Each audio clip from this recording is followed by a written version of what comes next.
یہ تفہیم اسلام کا چوتھا حصہ ہے جس میں کلمہ شہادت کی توضیح کی جا رہی ہے۔ اس حصہ میں شریعت کیا ہے کے مضمون پر غور کیا جائے گا۔ شریعت عربی زبان کا لفظ ہے جس کے معنی راہ یا رستہ کے ہیں۔ یاد رکھیے اسلام نیک ہدایت کے متعلق ہی ہے۔ اسلام میں ایک استعاری قوت ہے، یعنی نیک ہدایت پر قائم رہا جائے اور درست رستہ اختیار کیا جائے۔ شیطان لوگوں کو گمراہی کی طرف لے جانے کی کوشش کرتا ہے اور شریعت اتباعت کرنے والوں کے لیے رستہ ہے۔ ہوا یہ کہ ابتدائی مسلمان علماء نے قرآن اور حضرت محمد کی زندگی پر پائے جانے والے تمام مواد کا مطالعہ کیا تو انہوں نے تمام مواد کا یہ نچوڑ نکالا کہ زندگی کے اصولوں کا نظام بنایا جائے۔ جہاں متضاد چیزیں تھیں ان پر کام کیا گیا کہ ان سے کیسے نپٹا جائے۔ جہاں ان باتوں کے متعلق مناسب تشریح نہ تھی انہیں عمومی بنا دیا گیا۔ زندگی کو چلانے کے اصولوں کے نظام کو شریعت کہا گیا، یا کہ مسلمانوں کو کس راہ پر چلنا ہوگا۔ شریعت کے مکاتب میں فرق ہے۔ اہل سنت کے 4 مکاتب ہیں، یعنی سنی اسلام کے 4 مکتب فکر ہیں۔ ان میں بہت کم فرق ہے اور وہ زیادہ تر باتوں میں ہم خیال ہیں۔ اہل تشیع میں بھی فرق ہے۔ سنی اور شیعہ اسلام میں بہت سی باتیں مشترک ہیں، اس لیے کہ ان کی اسی قرآن و سنت پر بنیاد ہے، لیکن ان میں کچھ متضاد پایا جاتا ہے۔ اگر آپ شریعت کو کامل طور پر دیکھنا چاہتے ہیں تو آپ کو دی ریلائنس آف دی ٹریولرز کو لینا ہوگا، جس کا ایک امریکی نومرید نے ترجمہ کیا ہے۔ یہ شیعہ حضرات کے قانون کی مفتاح الکتاب ہے، ایسی شریعت جس پر جنوب مشرقی ایشیا، مصر اور افریقی علاقوں میں عمل کیا جاتا ہے۔ تمام مسائل کی جانکاری کے لیے یہ عمدہ طریقہ ہے۔ اس کو مختلف عنوانات میں ترتیب دیا گیا ہے۔ مصطفیٰ صدرک بوسنیا میں ایک مفتی تھا۔ اس نے شریعت کے بارے میں یہ مفید رائے دی۔ بعض اوقات لوگ شرعی قانون کہتے ہیں اور وہ اسے قرون وسطیٰ کی کوئی مقننہ سمجھتے ہیں۔ یہ بالکل غلط ہے، اس نے کہا۔ کیا آپ شریعت کا مطلب سمجھتے ہیں؟ اس کا مطلب یہ ہے کہ پڑوسی پر مہربان ہونا، اخلاقی معیاروں کو ملحوظ خاطر رکھا جائے، سچائی بتائی جائے، انصاف کیا جائے، دوسروں سے خوشگوار مراسم رکھے جائیں، خیرات دی جائے۔ یہ ہے شریعت۔ میں شریعت سے جدا نہیں ہو سکتا۔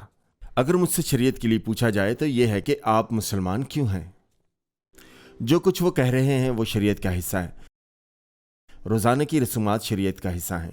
ایمان اور اسلامی عملی پہلو شریعت کا حصہ ہیں۔ اسلامی قانون شریعت کے بغیر ناممکن ہے۔ کسی حد تک ہر ایک مسلمان جو ایمان پر کاربند ہے اسے کافی حد تک شریعت پر تکیہ کرنا ہے، اس لیے کہ یہی رستہ ہے جو دراصل اسلام ہے۔ مسلمان ہوتے ہوئے میں شریعت کو چھوڑ نہیں سکتا۔ تو پھر اہم سوال یہ ہے کہ شریعت کس پر مشتمل ہے؟ اس کی وسعت کیا ہے؟ جو لوگ شریعت کے مطابق زندگی گزارتے ہیں انہیں کیا کرنا ہوگا؟ اب میں یہ مثال دیتے ہوئے بتاتا ہوں کہ شریعت کا حدیث سے کیا تعلق ہے۔ ابو ہریرہ حضرت محمد کے دوست تھے۔ ان سے روایت ہے کہ اللہ کے پیغمبر حضرت محمد ان پر سلام ہو، یہ مسلمانوں کے لیے ضروری ہے کہ جب بھی حضرت محمد کا ذکر آئے ان پر سلام بھیجا جائے۔ انہوں نے یہ بھی فرمایا کہ گھڑ سوار یا پیادہ اگر بیٹھا ہو تو اسے پہلے سلام کرے، ایک چھوٹی جماعت بڑی جماعت کو پہلے سلام کرے۔ اگر میں اکیا میں رہتا اور سڑک پر جا رہا ہوتا، اگر کوئی موٹر سائیکل سوار میرے پاس آئے تو طریقہ یہ ہوگا کہ موٹر سائیکل سوار یا پیادہ جو بیٹھا ہو کو سلام کرے اور پھر پیادہ اس کا جواب دے۔ اگر میں کسی دوست کو موٹر سائیکل پر دیکھوں اور ہاتھ ہلاؤں تو شاید موٹر سائیکل سوار ہاتھ ہلاتے ہوئے گر ہی پڑے، اس لیے کہ میں نے انہیں چانکا ہی دیا ہو۔ تو اس کا مطلب یہ ہوا کہ اگر آپ گھوڑے یا موٹر سائیکل پر سواری کرتے ہوئے گزرے تو آپ کو ہی سلام میں پہل کرنی ہوگی۔ اگرچہ حضرت محمد کے زمانے میں موٹر سائیکل نہ تھی، لیکن یہ سلیقہ ہی ہوگا کہ آپ کو دیکھنا ہوگا کہ کوئی شخص جسے آپ جانتے ہیں آپ کو سلام میں پہل کرنی ہوگی۔ تو یہ ہے سلام کرنے کا اصول کہ سلام میں پہل کون کرے گا اور کن حالات میں کرے گا۔ اور اگر کوئی کھڑا ہو یا چل رہا ہو اور کسی کو بیٹھے ہوئے دیکھے تو انہیں پہلے سلام کہنا چاہیے۔ تو یہ ہے شریعت۔ اس میں بتایا گیا ہے کہ سلام میں پہل کون کرے گا۔ ہماری تہذیب میں یہ اصول ہے کہ کیا آدمی عورت سے ہاتھ ملاتا ہے یا اس کے برعکس کیا جاتا ہے؟ کون کس کو متعارف کرائے گا؟ مجھے تو ان اصولوں کی سمجھ نہیں آتی۔ شاید میں آسٹریلین ہوتے ہوئے کند ذہن ہوں، لیکن اسلام میں یہ باتیں ان کے مذہب کا حصہ ہیں۔ تو آئیے ایک سنجیدہ مثال سنیے۔ 17 جون 2002 میں ٹائم میگزین نے یہ رپورٹ دی کہ نائجیریا کی ایک عدالت نے آمنہ لوال، جس نے طلاق کے 9 مہینے بعد ایک بچے کو جنم دیا تھا، کے خلاف حکم جاری کیا گیا کہ اسے 2003 تک سنگ بار نہ کیا جائے جب تک وہ بچے کا دودھ نہیں چھڑا دیتی۔ یہ ٹائم میگزین کا چھوٹا سا اقتباس تھا۔ اس وقت اس معاملے پر بہت لے دے ہوئی۔ یہ تو قرون وسطیٰ کا قانون ہے۔ یہ حقیقی اسلام نہیں، اس سے اسلام کی عکاسی نہیں ہوتی، یہ گمراہی ہے، یہ انتہا پسندی ہے۔ اور وہ سوال جو میں آپ سے پوچھوں گا وہ یہ ہے کہ عدالت نے سنسار کرنے کا حکم کیوں جاری کیا، اور پھر یہ کہ وہ دودھ چھڑانے تک انتظار کیوں کریں؟ اور اس کا جواب یہ ہے محمد۔ جی ہاں، اس کا جواب محمد ہی ہے۔ کیوں نہ اس حدیث کو دیکھیں؟ یہ کام آپ خود بھی کر سکتے ہیں۔ آپ آن لائن جائیں، آپ احادیث کا مجموعہ دیکھیں گے، آپ اس میں سنگ باری کو تلاش کیجئے یا دودھ چھڑانے کو، اسی حصے میں یہ روایت آپ کو مل جائے گی۔ حدیث کے مطابق روایت یوں ہے، خامد کی ایک عورت حضرت محمد کے پاس آئی اور کہا، اے اللہ کے پیغمبر، میں نے زنا کیا ہے، میری طہارت فرمائیے۔ یہاں وہ عورت کفارہ چاہ رہی تھی، اس نے گناہ کیا تھا اور اس گناہ سے پاک ہونا چاہتی تھی۔ حضرت محمد نے اسے واپس بھیج دیا۔ اسلام میں آپ کو اپنے گناہ کا اعتراف کرنے کی ضرورت نہیں اگر کوئی سے نہ جانتا ہو۔ یہی بات ظاہر کرتی ہے کہ آپ اسلام جھوٹ بولنے کی اجازت دیتا ہے۔ آپ کو اپنے آپ کو ملوث کرنے کی ضرورت نہیں، اس سے آپ کو منع کیا گیا ہے۔ حضرت محمد اکثر اوقات اپنے گناہ کے اعتراف پر جسے کوئی نہ جانتا تھا سرزنش کیا کرتے تھے۔ یہاں تو انہوں نے عورت کو بھیج دیا۔ اگلے دن اس عورت نے کہا، اے اللہ کے پیغمبر، آپ نے مجھے کیوں بھیج دیا؟ اللہ کی قسم میں حاملہ ہوں۔ انہوں نے کہا، اگر تو اسی پر ضد کرتی ہو تو اپنے بچے کے جنم تک چلی جا۔ جب اس نے بچے کو جنم دے دیا تو وہ بچے کو کپڑے میں لپیٹ کر ان کے پاس لے آئی اور کہا، یہ ہے وہ بچہ جسے میں نے جنم دیا ہے۔ وہ ابھی بھی کفارے کا تقاضا کر رہی تھی۔ حضرت محمد نے کہا، تم جاؤ اور بچے کے دودھ چھڑانے تک اس کو دودھ پلاؤ۔ جب اس نے دودھ چھڑایا تو وہ پھر حضرت محمد کے پاس بچہ لے آئی جو روٹی کا ٹکڑا کھا رہا تھا۔ انہوں نے کہا، تو یہ کھانا کھاتا ہے؟ عورت نے کہا، اے رسول اللہ، یہ بچہ جس کا دودھ میں نے چھڑا دیا ہے وہ اب کھانا بھی کھاتا ہے۔ حضرت محمد نے بچے کو ایک مسلمان کو سونپا اور سزا کا حکم صادر فرمایا۔ اس کو چھاتی تک زمین میں دفن کیا گیا اور لوگوں کو اسے سنسار کرنے کا حکم دیا۔ غور کیجئے، شمالی نائجیریا میں شرعی عدالت کے منصف حضرت محمد کی مثال کے مطابق کر رہے تھے۔ وہ شرعی قانون کے مطابق کر رہے تھے۔ اسلامی قانون میں حدود کے تحت سزائیں اور دلچسپ ہیں۔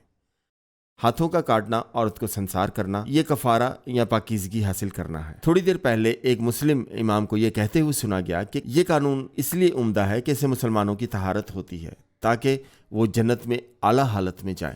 تو یہ سنسار کیا جانا یا ہاتھوں اور پاؤں کا کاٹا جانا دراصل لوگوں کے لیے برکت کا باعث ہے، اس لیے وہ پاک ہو جاتے ہیں۔ تو یہ ہے کفارہ، اور اس پر عمل یوں کیا جاتا ہے۔ غور کیجئے، اس سزا کے موجد حضرت محمد ہیں، اور دودھ چھڑائے جانے تک کی چھوٹ کا وقفہ اللہ کی طرف سے رحم کی مثال ہے کہ ماں اس وقت تک ماری نہیں جاتی جب تک بچے کا دودھ نہیں چھڑایا جاتا، اس لیے کہ یہ بھی شریعت ہے۔ چیلنج کے مطابق اگر مسلمان شرعی قانون کے مطابق رہنا چاہتے ہیں تو سوال یہ ہے کہ شرعی قانون کہاں تک؟ کیا ممکن ہے کہ تھوڑا سا یا بہت زیادہ ہو، اور کہاں تک؟ ان کی حدود کیا ہوں گی اور اس پر عمل کیسے کیا جائے گا؟ شریعت اور مذہبی آزادی۔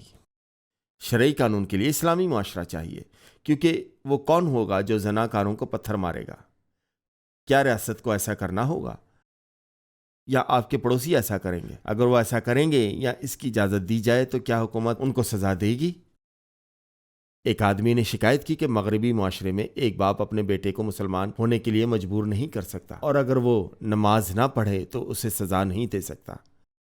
ایسا کرنا غیر قانونی ہے، لیکن اسلامی معاشرے میں یہ اس کے باپ کی ذمہ داری ہے کہ وہ اپنے بچے کو اسلام کی فرما برداری کے لیے مجبور کرے۔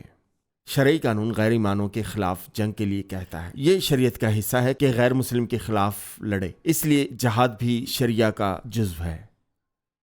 جان گورنگ، جو سوڈانی پیپلز لبریشن موومنٹ کا رہنما تھا، نے سوال پوچھا، میں یہ بہت اہم سوال پوچھتا ہوں، کیا جہاد ان لوگوں کا مذہبی حق ہے جو اس کا اعلان کرتے ہوئے لڑتے ہیں، یا یہ انسانی حقوق کی پامالی ہے جن کے خلاف یہ اعلان کیا جاتا ہے اور جنگ چھیڑ دی جاتی ہے؟ جنوبی سوڈان کے جہاد میں 1 کروڑ لوگ کہتے آئے، جس کا اعلان شمالی سوڈانی مسلمانوں نے کیا، اور جنوبی سوڈان کے مسیحی اس کے خلاف اس لیے لڑے کیونکہ وہ اسلامی شرعی قانون کے تحت نہیں رہنا چاہتے تھے۔ اس کا نتیجہ یہ نکلا کہ شمال نے نسل کشی کی۔ جنگی پالیسی اپنانے سے اب بھی 30,000 لوگ شمالی سوڈان میں غلاموں کی طرح رکھے ہوئے ہیں، جنہیں جنگی حملوں میں قید کیا گیا۔ یہ ابھی تک انسانی حقوق کا مسئلہ بنا ہوا ہے۔ میں کلیسیا کو آگاہ کرنا چاہتا ہوں کہ ان کے لیے دعا کریں تاکہ انہیں غلامی سے آزادی ملے۔ اب سوال یہ ہے کہ اگر مسلمان کے لیے مذہبی آزادی شرعی قانون کے تحت رہنا ہے تو اس کا مطلب یہ ہوا کہ ایک سرگرم مسلمان جو حقیقتاً اسلام کی پیروی کرنا چاہتا ہے کبھی بھی آزاد نہ ہوگا، اور اسے کبھی بھی کامل مذہبی آزادی نہ ملے گی جب تک کہ شرعی قانون ملک کا قانون نہ بنے اور جب تک کہ اسلام اس کا نفاذ نہ کرے۔ یہ مذہبی آزادی کا مسئلہ ہے۔ میلبرن کے ایک مسلمان نے یہ شکایت کی کہ ریاست نے بچے کی کفالت اس کی بیوی کو دے دی ہے، جبکہ اس کے مذہب کے مطابق بچے کی دیکھ بھال اس کو حاصل ہے۔ اس طرح ریاست اس کے مذہب میں رکاوٹ پیدا کر رہی ہے۔ وہ آسٹریلیا میں مکمل طور پر اپنے مذہب پر عمل پیرا نہیں ہو سکتا۔ اس لیے جب ہم مذہبی آزادی اور اسلام کی بات کرتے ہیں، اس سے انسانی حقوق کا سوال بھی اٹھتا ہے۔ ایک اور مثال ہے جب آرچ بشپ کینٹبری نے کہا کہ ہمیں اسلامی قوانین کو اپنانا چاہیے، تو مسلم خواتین کو شرعی عدالتوں سے منطبق کرنے سے برطانیہ میں انہیں دوسرے درجے کا شہری بتا رہے تھے۔ آپ حضرت محمد کی زندگی تک رسائی پا سکتے ہیں، لیکن خدا یسوع مسیح کی زندگی کو جاننے سے یہ قدرے مشکل ہے۔ اناجیل اور حیات المسیح عوامی سچائی ہے۔ دنیا میں کوئی 1.5 ارب مسلمان ہیں اور وہ حضرت محمد کے قدموں کے پیچھے چل رہے ہیں۔ بنیادی ذرائع تک پہنچنا مشکل ہے۔ ماضی میں تو اور مشکل تھا، لیکن اب انٹرنیٹ کی وجہ سے چیزیں بدل رہی ہیں۔ بہت کم لوگ ہیں جو اس مواد کو پڑھنے کے قابل ہیں۔ عوامی تفہیم کے لیے اسلامی ادب کو ناخوشگوار باتوں سے الگ کیا گیا ہے۔ مثلا حضرت محمد کی پہلی بیوی کے متعلق لوگ پوچھتے ہیں کہ وہ محمد سے کتنی بڑی تھی۔ صوفیہ اور ریحانہ 2 یہودی عورتیں تھیں جنہیں محمد صاحب نے اپنی کنیزیں بنایا تھا، اور جب ان کے رشتہ داروں کو قتل کر دیا یا ان کو وہاں سے نکال دیا تو پھر انہیں بیویاں بنا لیا۔ عائشہ ان کی بچی بیوی تھی۔ جب وہ 6 برس کی تھیں تو ان سے شادی کی، اور جب وہ 9 برس کی ہوئیں تو ان کی رخصتی ہوئی۔ ایسی بہت سی کہانیاں نکال دی گئی ہیں، ان کو نظر انداز کر دیا گیا ہے۔ سچی معلومات اکثر تکلیف دہ ہوتی ہیں۔ حضرت محمد کے متعلق معلومات جمہوری نہیں ہیں، اس لیے ان معلومات کی تحصیل بھی ایک چیلنج ہے۔ دوسرا سیشن یہیں ختم ہوتا ہے۔